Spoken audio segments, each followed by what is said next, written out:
So ayan mga kadrama-rama, alam ko pong inaabangan nyo po no, yung next na mangyayari dito sa Mailonggo Girl, dahil alam naman po natin mga kadrama na itong si Tata nga po talaga yung nakakaalam ng sekreto nga po talaga nila Venice, at saka yung isang tauhan nga po nila no, na nagkatrabaho din talaga dito sa kumpanya ni Sir Gov. At alam naman po natin mga kadrama, sabi nga po ng kaibigan ni Tata na kailangan mong i-zip or hindi ka na lang talaga magsalita no, sa totoong nalalaman mo, dahil nakita nga po talaga ni Tata yung parang receipt na yun or ginawa nilang report na talagang sabihin na lang natin yung one sack ng sibuyas ginawa, sabihin na lang natin 5,000 pero ginawa nilang 8,000 or 9,000, diba?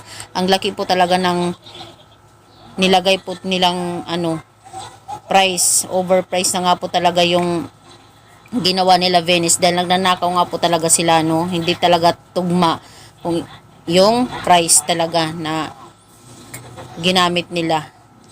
So dahil nga po talaga dito ay nakita ni Tata, hindi po talaga nagdalawang isip talaga itong si Tata na sabihin talaga dito kay Sir Gov yung kanyang nalalaman tsaka yung ebidensya na nalalaman niya mula talaga dito kay Venice. At dahil nga po talaga dito, pag sinabi ito ni Tata dito kay Sir Gov, sigurado po talagang mapapatalsik itong si Venice dahil sa mga ginagawa po niya tsaka yung tauhan na nakakuntsaba po niya.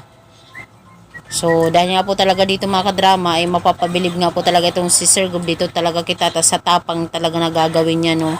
Na hindi talaga siya natatakot na kung anong pwedeng gawin sa kanya, kundi talagang nag-stand siya talaga sa kanyang sariling prinsipyo or dignidad.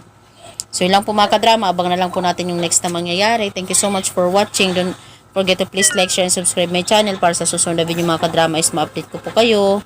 Yun lang po mga kadrama. Thank you so much for always supporting my video.